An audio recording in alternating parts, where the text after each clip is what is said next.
하나님의 말씀 봉독하겠습니다. 하나님의 말씀은 구약성경 시편 61편, 구약성경 시편 61편 1절에서 8절에 있는 말씀입니다.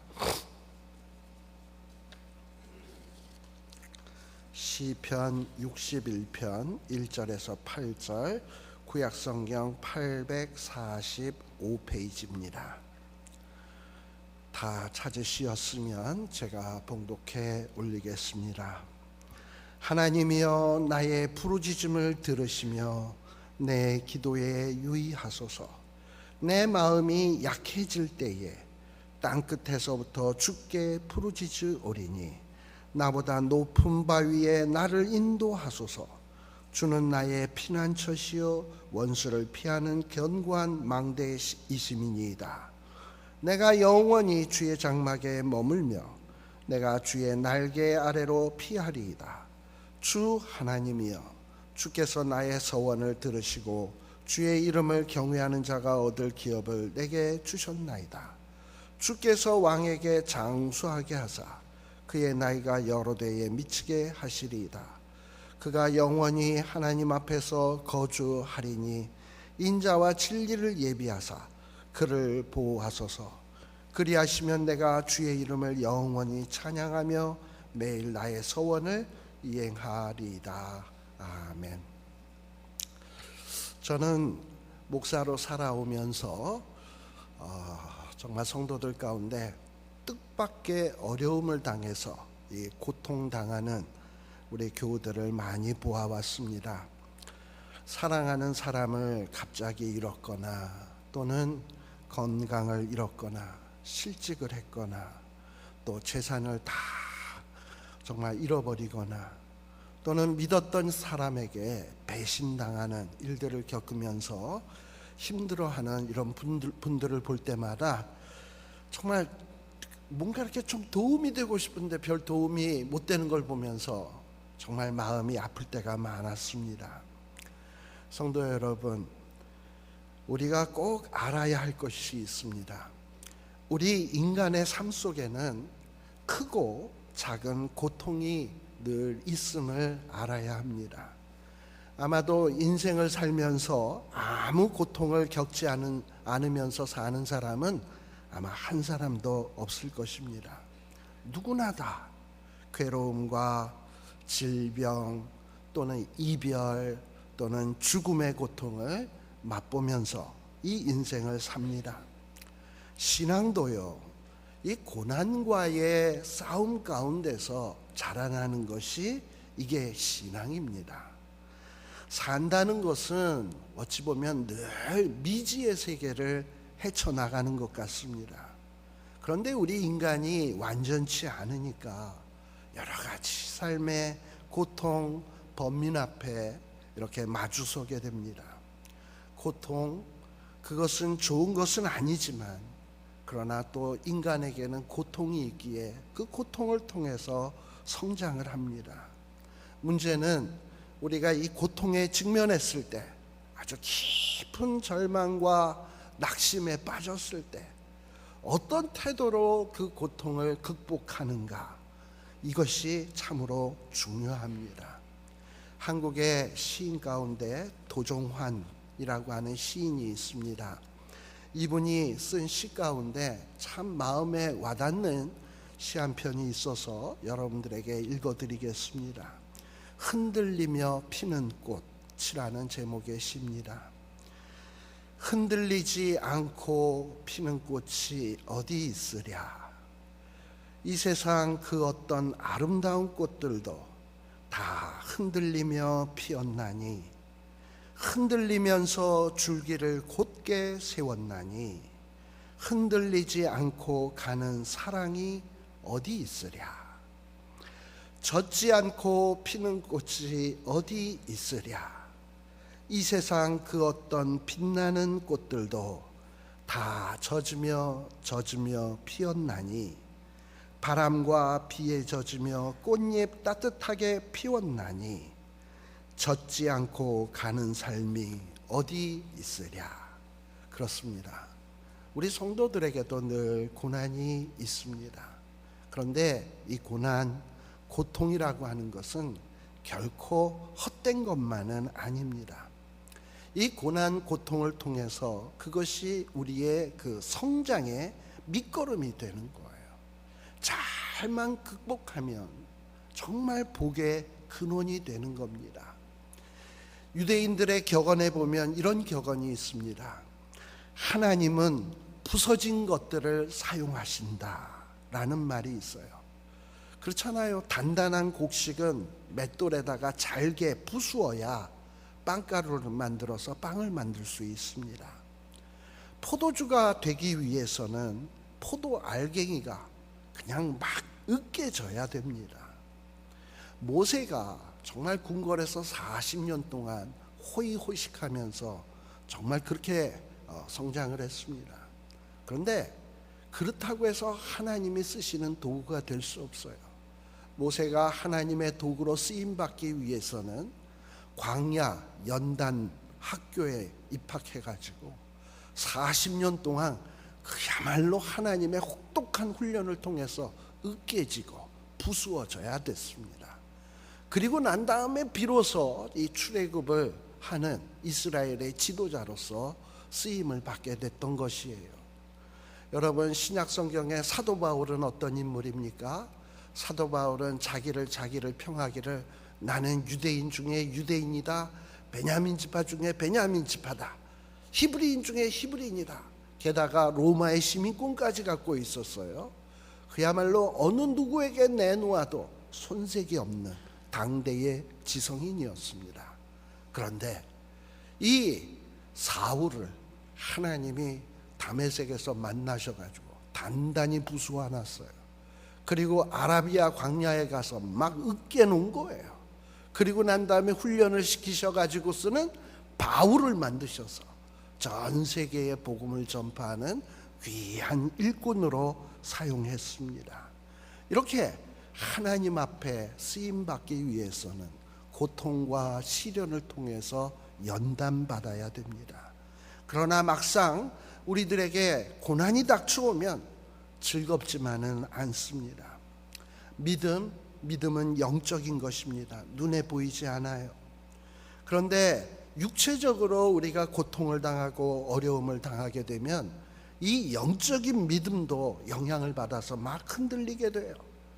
그야말로 고통을 당하게 되면 입에서 감사가 사라지고 기도가 턱턱 막혀요. 그리고 자칫하면 짜증과 원망으로 우리의 심령이 막 어지러워지기 시작합니다. 그렇다면 어떻게 우리가 이 고난과 그리고 염려가 많은 세상에서 든든하게 서서 우리의 달려갈 길을 꿋꿋이 달려갈 수 있겠습니까? 그러기 위해서는 믿어야 할 것을 믿어야 돼요.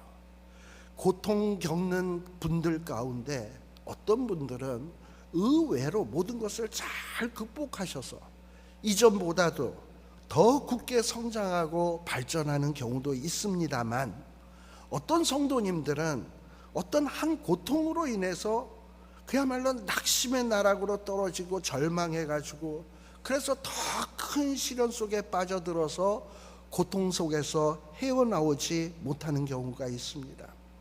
이런 사람들을 가만 보면 어려움을 당하면 실망을 해요, 좌절해요, 분노해요, 슬퍼합니다. 못 헤어나와요. 근데 그 이유가 뭐냐? 마음이 완전히 산산조각나고 부서져 버렸어요. 이렇게 마음이 무너지는 경우에는 정말 어떤 경우냐면, 믿고 그동안 내가 믿었는데 의지했던 것이 그야말로 와르르 무너졌을 때 이렇게 마음이 무너지게 돼요. 깊은 절망과 좌절 속에 빠지게 됩니다. 한마디로 믿고 의지하지 말아야 했던 것을 믿고 의지했다라고 하는 이 허탈감, 그것 때문에 마음이 와장창 무너지게 되는 거예요. 오늘 읽은 시편 61편의 말씀은 성경학자들에 따르면 다윗의 아들 압살롬이가 아버지를 반역했을 때 아버지 다윗이 예루살렘을 버리고 도망하여 요단 동편 마하나임이라고 하는 곳에 피난 갔을 때 정말 처절한 심정을 가지고 쓴 시라고 말하고 있습니다. 다른 사람도 아니고 정말 자기가 믿었던 자기의 아들 압살롬에게 반란을 당한 이 아버지의 심정이 어떠했겠습니까? 얼마나 고통스러웠겠습니까? 시편 61편의 말씀에도 보게 되면 9절 이 다윗의 참담한 이런 심정이 잘 드러나고 있습니다. 시편 61편 1, 2절의 말씀을 봅시다. 다윗은 하나님 앞에 어떻게 기도합니까? 하나님이여 나의 부르짖음을 들으시며 내 기도에 유의하소서. 하나님이여 내 부르짖음에 들으시며 내 기도에 유의하소서. 내 마음이 약해질 때에 땅끝에서부터 주께 부르짖으오리니 나보다 높은 바위 위에 나를 인도하소서. 여기 이 말씀에 보게 되면 부르짖음이라는 말이 2번 나옵니다. 이 부르짖음이라고 하는 히브리어는 리나라고 하는 말인데 아주 죽음의 위협 또는 아주 극한 어려움의 상황, 그런 상황 속에 빠졌을 때 그곳을 벗어나오기 위해서 막 울부짖는 또는 막 비명소리를 내는 그런 의미예요. 지금 다윗은 하나님 앞에 그냥 단순한 기도하는 게 아니에요. 부르짖고 비명을 지르고 있는 거예요. 아들의 반란으로 죽을 위기에 처한 다윗은 하나님께 그야말로 비명소리를 내고 있는 거예요. 뭐 사람에게 그냥 아쉬운 소리 하면서 좀 도와주세요 이 정도가 아니라 큰 소리로 비명을 지르면서 울부짖으며 도움을 요청하고 있는 겁니다. 이런 다윗의 기도는 그냥 나오는 게 아니죠. 아주 처절한 고통 중에 부르짖는 그런 기도인 것입니다. 만일 우리 나성한인교회에 어떤 사람이 기도 중에 울부짖고 눈물을 쏟으면 그리고 통곡하고 있으면 그걸 보고선 아유 저 사람 왜 저래 이러고선 이상하게 쳐다보지 말고 책망하지 말고 그분을 긍휼히 여기셔야 합니다. 오죽 힘들면 저분이 저렇게 눈물을 쏟으면서 하나님 앞에 부르짖을까. 그 기도의 제목이 뭔지는 모르겠지만 아버지 하나님 저 사람의 저 절규 저 기도의 제목을 하나님 들어주세요. 옆에서 여러분들은 그런 기도를 해줄 수 있어야 합니다. 그런데 우리 성도들 가운데 그런 통곡의 기도를 하는 경우를 보면 거의 다 그 마음이 산산조각 무너졌을 때입니다. 오늘 본문 말씀 시편 61편 2절 말씀에 보게 되면 다윗은 내 마음이 약해질 때라는 말을 사용하고 있습니다. 이 약해진다라는 말은 히브리 원어로 보면 아타프라는 말인데 상하다, 약하다라는 의미인데요. 우리 이전 성경, 개역 성경에 보게 되면 뭐라고 돼 있냐? 내 마음이 눌릴 때라 그래요. 눌릴 때라. 저는 이 눌릴 때 표현이 훨씬 더 좋습니다. 단순히 내 마음이 약한 게 아니라 어떤 무거운 천근만근 되는 바위돌이 그냥 마음을 꽉 누르고 있는 거예요. 이렇게 내 마음이 눌릴 때 요단 동편 마하나임에 숨어있는 다윗은 지금 마음이 천근만근 심하게 눌려 있습니다. 이 마음이 눌려 있다는 것은 다윗이 겪는 어려움이 단순히 육신의 고생만이 아니라는 말입니다. 마음의 고통, 마음에 무너지는 고통이 있었다는 거예요. 여러분, 상황과 형편이 아무리 어렵다 하더라도 마음이 무너지지 않았다면 그 사람은 무너진 게 아니에요. 그러나 아무 대수롭지도 않은 조그만 문제인데 그 문제로 인해서 마음이 다 무너지면 이건 뭐 다 무너진 거예요. 또한 다윗은 오늘 읽은 본문 말씀에서 보면 땅끝에서부터 주님을 부릅니다 라고 기도하고 있어요. 다윗이 말하고 있는 땅끝, 이 땅끝은 여기저기 하는 어떤 장소, 어떤 지역을 말하는 것이 아니에요. 실제로 우리가 어려움을 겪으면 우리 자신들 모두는 땅끝에 서는 경험을 하게 됩니다. 내 곁에 아무도 없고 나를 알아주는 사람도 없고 내게 의지할 어떤 것도 내 곁에 아무것도 없는 것처럼 느끼게 됩니다. 아득한 공간에 아주 흑암 같은 그 흑암 속에서 나 홀로 외로이 서 있는 그런 느낌이 듭니다. 아무 앞도 안 보입니다. 앞으로 미래에 그 어떤 희망도 없어 보입니다. 바로 이런 곳이 어디냐? 땅끝이에요. 그러므로 이 땅끝이라고 하는 것은 어떤 공간적인 개념이 아니라 어떻게 보면 심리적인 개념이라고 할 수 있어요. 땅끝, 앞으로 아무도 도와줄 자 없는, 의지할 사람도 없는, 누구도 힘이 되지 않는 저 구석지, 이런 곳을 땅끝이라고 합니다. 그래서 우리들은 보통 이런 말을 많이 하죠. 벼랑 끝에 서 있다. 아유, 정말 어쩔 수 없는 상황에 이르렀을 때 벼랑 끝에 서 있다. 대개 또 이런 사람들은 뭐라고 얘기하느냐? 이제는 다 끝이다, 정말 마지막이다, 이제는 절망이다 라고 얘기합니다. 이렇게 마음이 무너진 사람들은 이런 표현을 사용합니다. 그런데 냉정히 판단해 봅시다. 다윗은 지금 어떻습니까?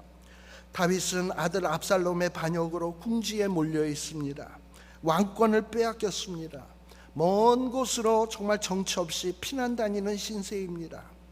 그런데 지금 가만 보면 참 고생당하고 있지요. 우리가 충분히 인정할 수 있습니다. 그런데 이 다윗이 당하는 고통이 모든 인간들이 당하는 고통 가운데 가장 힘든 고통을 겪고 있다고 할 수 있을까요? 성경에 보면 욥이라고 하는 인물은 어떻게 보면 다윗보다도 더 큰 고통을 겪은 사람이에요. 자식 다 잃었잖아요. 몸에 악창이 났잖아요. 부인은 와가지고 하나님 칵 저주하고 죽으라고 얘기하잖아요. 아마 욥은 더 큰 고통 당했어요.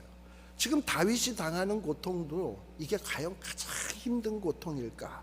뭐 이러고 얘기를 하면 아마 이 자리에 있는 사람들 가운데도 이렇게 얘기할 사람이 있어요. 다윗이요? 다윗은 그래도 나보다 나아요. 내가 지금 겪고 있는 고통은 다윗의 고통보다 훨씬 더 커요. 얼마나 아픈지 모르겠어요 라고 외칠 사람도 있을지 모르겠습니다. 그렇습니다. 지금 이 다윗이 땅 끝에 있다고 말하는 것은 그 고통 때문에 마음이 다 무너졌기 때문에 나는 땅 끝에 와 있다, 벼랑 끝에 와 있다, 그렇게 여기고 있는 거예요. 자살하는 사람들을 가만 보면 마음이 무너졌기 때문에 그래요. 그런데 다윗이 이처럼 마음이 무너진 이유가 무엇일까요? 다윗은 그동안 영원할 것이다, 결코 무너지지 않을 것이다 생각하고 의지했던 것이 그야말로 와르르 무너졌기 때문에 그렇습니다. 다윗은 왕이었습니다. 세상에 왕의 권세보다 더 굳건한 터가 어디에 있겠습니까? 그런데 이 왕이라고 하는 것도 한순간에 흔들려가지고 무너져 버렸어요. 그것도 아들에게. 또 다윗은 압살롬의 아버지였습니다. 세상에 자기 아들이 아버지인 자기를 반역할 거라고 누가 상상인들 했겠습니까? 그런데 그 생각하기도 싫은 그런 일이 다윗에게 벌어지게 된 것입니다. 다윗은 이런 상황이 되어서야 비로소 뭔가 깨달아지는 게 있었어요. 마음에 정말 생각나는 게 있었어요. 저는 이것을 은혜라고 하고 싶습니다. 다윗은 내가 왕이라고 하는 권세, 이거 대단한 줄 알았는데 아버지와 아들의 관계는 이것은 깨어지지 않는 관계라고 생각했는데 이런 모든 것도 결국 아무것도 아니었구나.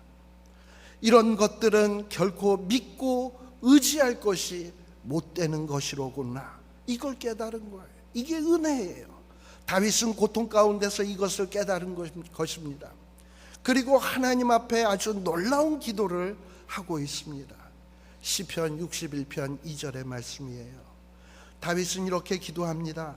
나보다 높은 저 바위, 즉 어떤 바위냐? 내 힘으로 오를 수 없는 바위라는 거예요. 나보다 높은 저 바위 위로 나를 인도하여 주십시오 라고 기도하고 있습니다. 다윗은 이 고통을 통해서 비로소 자신이 정말 믿고 의지해야 될 대상이 따로 있다는 것을 깨달아 한 거예요. 그게 뭡니까? 바위예요. 그것은 어떤 일이 있어도 결코 흔들림이 없는 그런 굳건한 터를 말하는 거예요. 그게 뭡니까? 하나님이에요. 다윗이 위대한 것은 고통 중에서 이것을 깨달았다는 것입니다. 그가 믿고 의지했던 것이 무너졌을 때 그는 하나님을 바라보게 된 것입니다.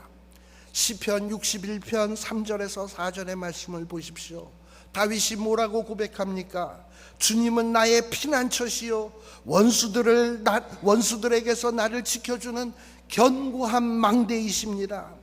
내가 영원토록 주의 장막에 머무르며 주님의 날개 아래로 피하겠습니다. 믿습니까? 여러분, 하나님만이, 오직 하나님만이 우리의 진정한 피난처십니다. 견고한 망대십니다. 장막이고 우리를 덮는 날개임을 다윗은 기억한 것입니다. 우리를 도와줄 자가 누구입니까? 왕? 아니에요. 아버지? 아니에요. 우리 하나님이십니다. 우리들도 다윗처럼 때로는 어리석습니다. 다윗은 오직 하나님만이 피난처라는 사실 지식으로 외웠겠습니까? 그런데 이 중요한 것을 너무나도 잘 알면서 그동안에는 눈에 보이지 않는 하나님보다 눈에 보이는 것들을 믿고 의지하고 살아왔던 것이에요. 그러나 고통을 당하게 되자 눈에 보이지 않던 하나님을 찾게 된 것입니다. 이렇게 하나님을 찾게 되자 다윗은 고백이 달라졌어요. 시편 61편 5절의 말씀을 보십시오. 주는 나의 하나님, 주는 나의 하나님, 주님께서 나의 서원을 들어주시고 주님의 이름을 경외하는 사람이 받을 유업을 내게 주셨습니다. 다윗은 이것이 깨달아진 거예요. 그때의 다윗의 마음속에 말할 수 없는 평안이 마음에서 샘솟기 시작했습니다. 담대해졌습니다. 다시금 소망이 넘쳤습니다. 다윗은 이제 바위 위에 우뚝 서게 된 것입니다. 다윗은 이것이 깨달아지게 된 지금 여전히 처지와 형편이 달라진 게 없습니다. 이게 깨달아졌다고 해서 압살롬이가 다윗에게 와가지고 아버지, 내가 그야말로 불효를 했습니다. 이 불효막심한 이 저를 용서해 주옵소서, 이런 일이 벌어졌냐? 아니요. 압살롬은 역시 살기등등하게 아버지 죽이려고 이를 갈고 다니고 있어요. 상황은 똑같아요. 그런데 다윗에게는 모든 것이 달라진 거예요. 여러분, 찬송가 370장 찬송, 거기에 보게 되면 정말 하나님을 만나서 하나님 주시는 그 놀라운 평강을 체험한 사람들의 그 고백이 나오고 있습니다. 370장 2절 가사에 보면 그 두려움이 변하여 내 기도 되었고 전날의 한숨 변하여 내 노래 되었네. 주님을 찬송하면서 할렐루야 할렐루야. 내 앞길 멀고 험해도 나 주님만 따라가리. 이 찬송을 부르는 사람은 뭔가 자기의 삶의 처지가 변화되었기 때문에 그럴까요? 여전히 고통 중에 있어요. 여전히 상황이 변한 것이 없습니다. 그런데 하나님 앞에 기도하다 보니까 신령한 평안이, 신령한 기쁨이 이 영혼 깊은 곳에서부터 솟아오르는 거예요. 여러분, 신앙생활하면서 이런 체험들을 하셔야 합니다. 내 사면에 내 모든 형편은 편한 게 하나도 없지만 주님의 성전에 나와서 아버지야 하고 부르짖는 거예요. 비명을 지르는 거예요. 그러면 우리 하나님이 우리를 만나주시고 평안을 주세요. 그때에 주님, 이제 두려움이 변해서 기도가 됩니다. 전날의 한숨이 변해서 노래가 됩니다. 주님 찬송하면서 할렐루야 할렐루야, 앞으로 내 앞길이 멀고 험해도 나 이제 주님만을 굳게 붙잡고 따라가겠습니다. 이런 은혜가 우리의 기도의 생활 속에 나타나야 되는 것입니다. 시편 61편 6절에서 7절의 말씀을 보십시오. 다윗은 또 뭐라고 기도하고 있습니까? 왕의 날을 더하여 주시고 왕의 해를 더하여 주셔서 오래오래 살게 하여 주시기를 원합니다. 주님 앞에서 우리 왕이 오랫도록 왕위에 앉아있게 하시고 주님의 한결같은 사랑과 진리로 우리 왕을 지켜주시기를 원합니다. 이런 고백을 하고 있어요. 거기 보면 우리 왕이 누굽니까? 다윗이 왕인데 무슨 우리 왕? 지금 다윗이 표현하고 있는 우리 왕은 누구냐 하면, 다윗은요 고통 중에서 하나님 주시는 평안을 통해서 영의 눈이 열려졌어요. 그리고 장차 온 이 세상 만왕의 왕이 되실 예수 그리스도가 보여지기 시작하는 거예요.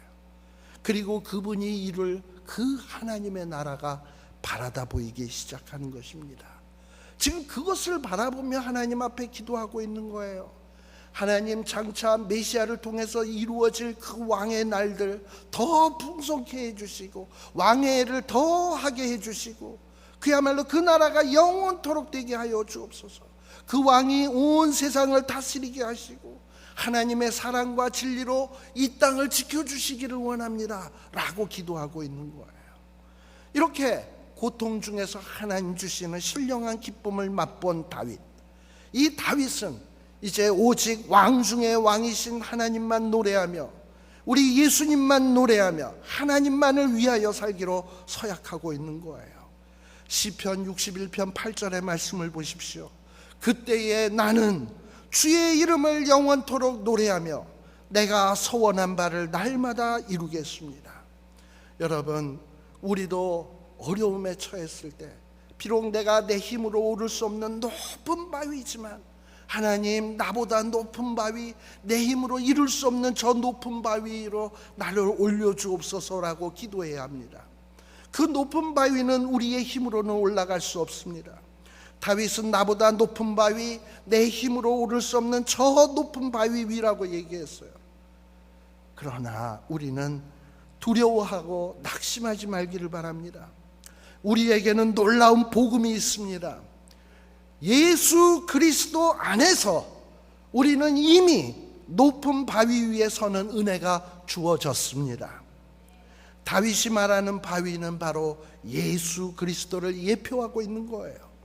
고린도전서 10장 4절 말씀해 보게 되면 다 같은 신령한 음료를 마셨으니 이는 그들을 따르는 신령한 반석으로부터 마셨음에 그 반석은 곧 그리스도라. 그렇습니다. 예수 그리스도를 나의 주요, 나의 왕으로 영접하면 반석 위에 서는 자가 되는 겁니다. 이렇게 반석 위에 서게 되면 그 어떤 일이 와도 흔들리지 않는 삶을 살게 됩니다. 그 어떤 환난이 와도 두렵지 않습니다. 사도 바울은 그가 복음을 증거하면서 정말 많은 고통과 어려움 속에 직면들을 했었습니다. 그런데 사도 바울의 마음속에는 예수 그리스도가 주인이셨어요. 사도 바울의 마음속에는 예수 그리스도가 그분의 왕이셨습니다. 사도 바울의 믿음은 그 굳건한 반석 위에 우뚝 서 있었어요. 그래서 고린도후서 4장 7절에서 9절 말씀해 보게 되면 우리가 이 보배를 질그릇에 가졌으니 우리가 사방으로 우겨쌈을 당하여도 쌓이지 아니하며 답답한 일을 당하여도 낙심하지 아니하며 박해를 받아도 버림받지 아니하며 거꾸로 뜨림을 당하여도 망하지 아니하고, 뭐 자기 신앙 잘난 체하기 위해서 이 얘기를 하는 걸까요? 예수님이 마음에 있으니까 진짜 그런 거예요.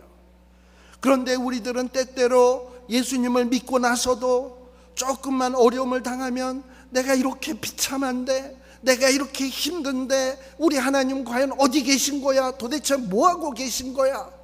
이러면서 탄식할 때가 얼마나 많이 있습니까? 근데 왜 탄식하는 건가요? 우리의 눈이 가리워서 하나님을 못 봐서 그래요. 우리 안에 하나님이 이미 계세요. 하나님이 나를 굳게 붙들고 계십니다. 이게 영안이 띄어져서 보여져야 되는 거예요. 빌립보서 2장 13절에 보면 너희 안에서 행하시는 이는, 우리 안에서 누가 뭘 행해요? 너희 안에서 행하시는 이는 하나님이시니 자기의 기쁘신 뜻을 위하여 너희로 소원을 두고 행하게 하시나니.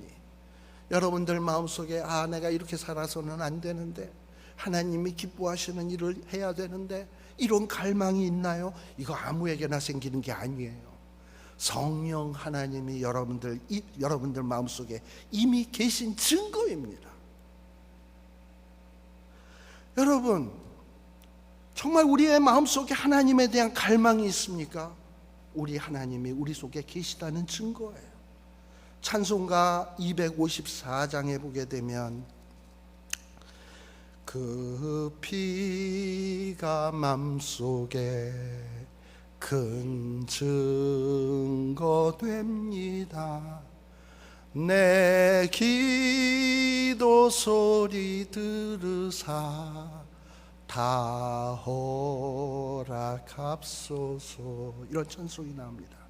그 피가 마음속에 증거가 된대요. 이게 무슨 얘기입니까? 여러분 안에 정말 십자가 보혈에 대한 믿음이 있습니까?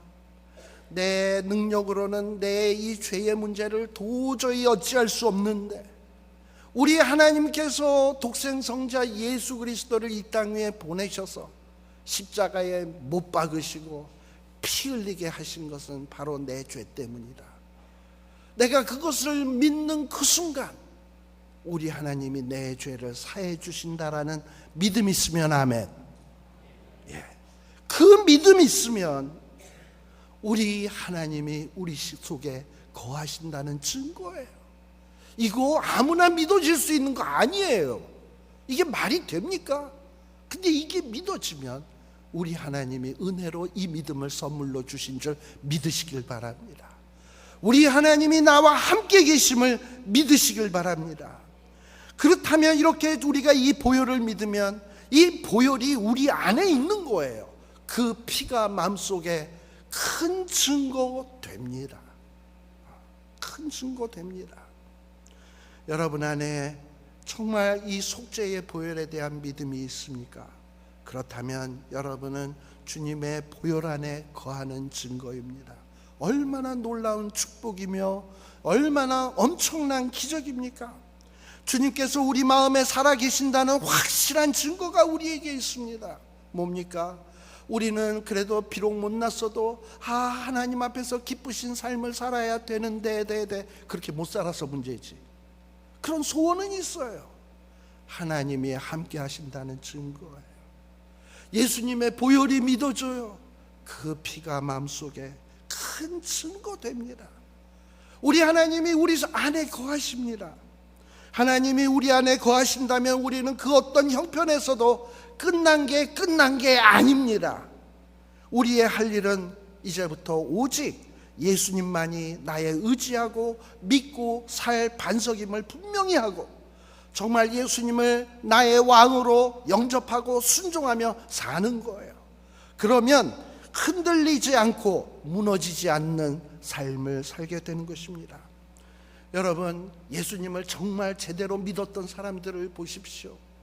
스데반 집사님은 자기를 향하여 돌로 치는 자들을 향하여 저들의 죄를 용서하여 주옵소서라고 기도하고 있습니다. 예수님을 진정으로 믿었던 우리 손양원 목사님을 보십시오.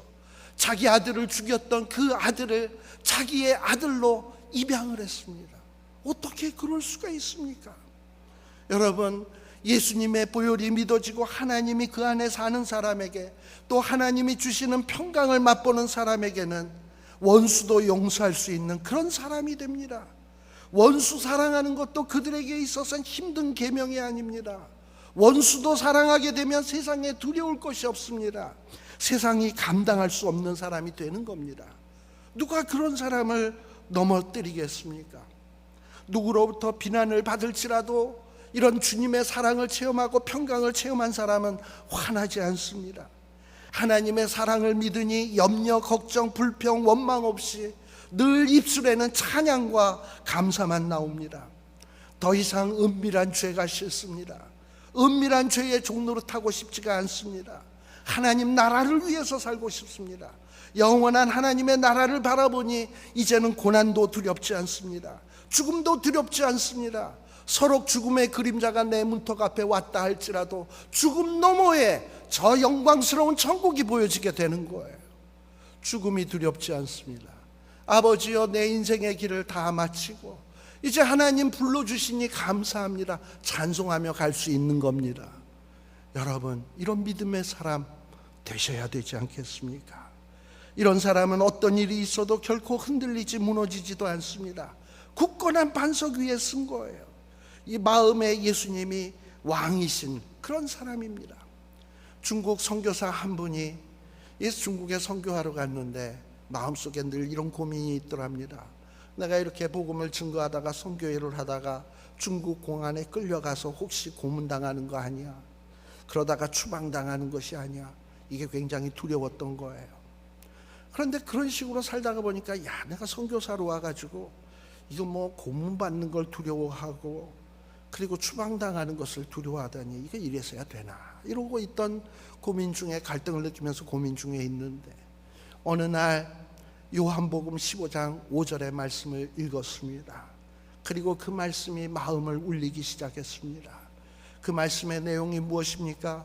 나는 포도나무요 너희는 가지니 그가 내 안에 내가 저 안에 있으면 이 사람은 과실을 많이 맺나니 나를 떠나서는 너희가 아무것도 할 수 없습니다. 이 선교사는 깨달았어요. 뭘 깨달았냐? 아, 내가 주님 안에 거하고 주님이 내 안에 거하면, 즉 주님과 내가 연합되면 나는 과실을 많이 맺을 수밖에 없다.